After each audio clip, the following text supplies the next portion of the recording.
الحمدللہ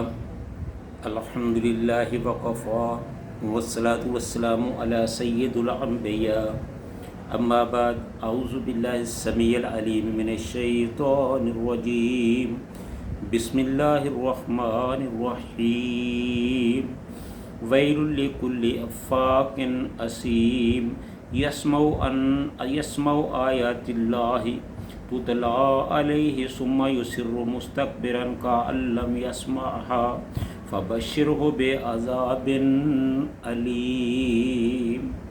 صدق اللہ العظیم۔ ہر قسم کی حمد و ثناء اللہ تعالیٰ کی ذات والا صفات کے لیے جو سارے جہانوں کا خالق و مالک اور پیدا کرنے والا ہے۔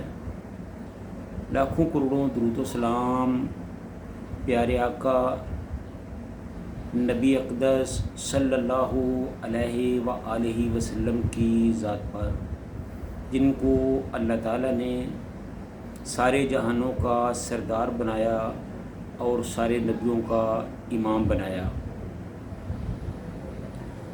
تو ناظرین، جیسا کہ آپ کو معلوم ہے کہ ہم سورہ جاسیہ کے ترجمہ اور تفسیر کے حوالے سے گفتگو کر رہے ہیں۔ آج میں نے جو آپ کے سامنے آیات پڑھی ہیں، یہ 7 نمبر اور 8 نمبر آیات ہیں۔ اس میں اللہ تعالیٰ نے ان لوگوں کا ذکر کیا ہے جو ایک تو خود جھوٹے ہوتے ہیں، جھوٹ پر قائم رہتے ہیں، جھوٹ بولتے ہیں، اور پھر ایسے لوگوں کا ذکر کیا ہے جن پر اللہ تعالیٰ کی آیات کو تلاوت کیا جائے اور وہ سن کر اس پر عمل کرنے کی بجائے، اس کا اثر لینے کی بجائے اس کا انکار کر دیں، اس سے منہ پھیر لیں۔ تو اللہ تعالیٰ فرماتے ہیں کہ ویل لکل افاک اثیم، ہلاکت ہے، تباہی ہے ہر جھوٹے اور گناہ گار کے لیے۔ ویل کا مطلب ہوتا ہے ہلاکت اور تباہی، لکل یعنی ہر، افاق افق سے ہے، افق کا معنی ہے جھوٹ، بہتان تراشی، اور یہ مبالغے کا صیغہ ہے جس کا مطلب ہے کہ بہت زیادہ جھوٹا آدمی۔ آگے فرمایا اسیم کا مطلب ہوتا ہے گناہ گار۔ تو اس کا مطلب یہ بنا کہ ہر جھوٹے اور گناہ گار آدمی کے لیے ہلاکت اور تباہی ہے۔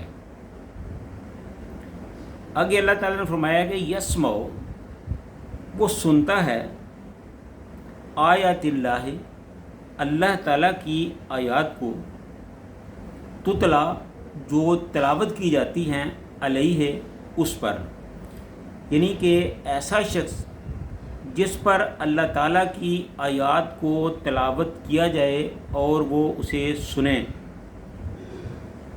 ثم یصر مستکبرا، اللہ تعالیٰ کی آیات کو سن کر اس پر ایمان نہیں لاتا، اس کو مانتا نہیں ہے، بلکہ اپنے غلط عقیدے اور جھوٹے موقف پر اڑ جاتا ہے، اپنی ضد پر اڑ جاتا ہے، مستکبرن، تکبر کرتے ہوئے۔ ایسے آدمی کو اللہ تعالیٰ نے متکبر کہا ہے، جو اللہ تعالیٰ کی بات کو سن کر مانتا نہیں ہے، اس کی تصدیق نہیں کرتا، ایسے آدمی کو اللہ تعالیٰ نے متکبر کہا ہے۔ یہ آدمی غرور اور تکبر کرنے والا ہے، یعنی کہ جو آدمی اللہ تعالیٰ کی آیات کو سنتا ہے، اللہ تعالیٰ کے پیغام کو سنتا ہے، پھر اس کو سن کر اس کا اثر قبول نہیں کرتا، اس کو مانتا نہیں، اس پر ایمان نہیں لاتا، بلکہ اپنے جھوٹے موقف پر ہی قائم رہتا ہے، بلکہ اس پر یسرو کا مطلب ہے اڑ جانا، تو اپنے جھوٹے موقف پر ہی اڑ جاتا ہے، مستکبرن، غرور اور تکبر کرتے ہوئے۔ متکبر آدمی اللہ تعالیٰ کو کسی طرح بھی پسند نہیں ہے۔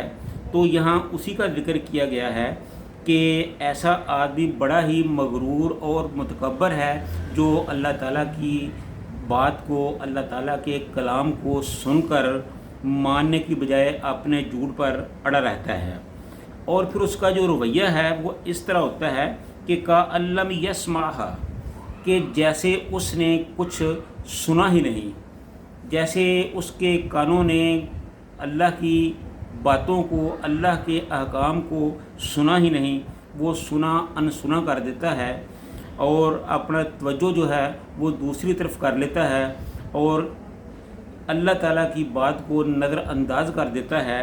تو ایسا جو آدمی ہے اس کے بارے میں اللہ تعالیٰ نے فرمایا کہ فَبَشِّرْهُ بِعَذَابٍ علیم، ایسے آدمی کے لیے خوشخبری ہے عذاب علیم کے لیے۔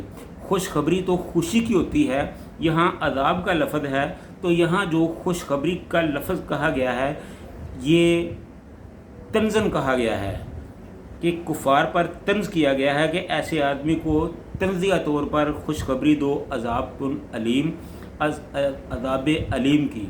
عذاب علیم، علیم کا مطلب ہے دردناک عذاب۔ ایک ہوتا ہے عذاب عظیم، وہ اس کا مطلب ہے کہ بہت بڑا عذاب، اور ایک ہوتا ہے عذاب علیم۔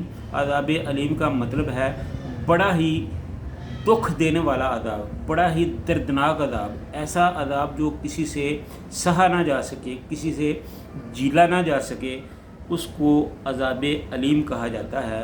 تو ایسے آدمی کو اللہ تعالیٰ نے عذاب علیم کا مستحق قرار دیا ہے۔ تو اس لیے ضروری ہے کہ جیسے ہی آپ کے کان میں اللہ تعالیٰ کی کوئی بات پڑے، اللہ تعالیٰ کا کوئی حکم پڑ جائے، تو آپ اس کو فوراً مانیں، اس پر عمل کریں، اس پر پکے ہو جائیں، آمنا و صدق نہ کہیں، اس پر ایمان لاتے ہوئے اس پر عمل کریں۔ یہی مسلمان ہونے کا تقاضا ہے، اللہ کے فرما بردار بندہ ہونے کا تقاضا ہے۔ اگر ایسی بات ہوگی تو یقیناً اللہ تعالیٰ آپ سے راضی ہوگا۔ اگر آپ اللہ کی بات کو نظر انداز کریں گے، اگنور کریں گے، تو پھر اللہ کی نظروں میں آپ کا کوئی مقام نہیں ہوگا۔ اللہ تعالیٰ ہم سب کو نیک اعمال کرنے کی توفیق عطا فرمائے۔ وآخر دعوانا ان الحمد للہ رب العالمین۔